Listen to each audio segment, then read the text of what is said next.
fixer très bien closure na yo likolo ya bonnet nde ozwi singa obandi kotonga mukie. Soki olobi otonga ngo munene ou bien avec force, soit closure na yo ekoumela te, soit closure na yo ekokatana likolo ya filet, soit ekozala détaché. Obando luka obenda komona ke ekoumela te ezwi ebendani. Alors, faut kotise malembe mukie et puis singa na yo faut ezala fil na yo ezala moko po permettre que closure na yo evanda bien likolo ya bonnet, parce que eza na ba bonnet mususu esupportaka kilo ya singa te. Soko tie double okomona ekoumela te, surtout ba bonnet oyo ezalaka na ba filet ezalaka neti kiyungulu. Alors bonnet oyo lokwa ya tosaleli biso eza bonnet ya tricot, oza na facilité ya kotonga closure na yo sans problème.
Voilà, par après, au kolongola bonnet na yo sur mannequin, aux yeux baloliango, na ndenge ya sima, okati parti oyo ya se, oyo ya likolo nango otongela ki closure na yo.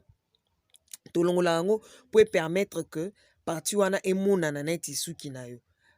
Ozo kata faut tika ba centimètre po filet na yo et se détacher na closure na yo te. C'est très important. Par après, na mwa ba coin wana, ba coin oya filet, to tumbakango na allumette, bougie, tout ce que tu veux, pour permettre que bonnet na et se détacher te, ou bien efonga mapete, ou bien evimba na se ya closure na te ba extrémité wana, pour ce que vimbi et banda kozala visible, alors et que ça la bien te à chaque fois ndoluka olata perruque na omona na coin et ça net côté ngama.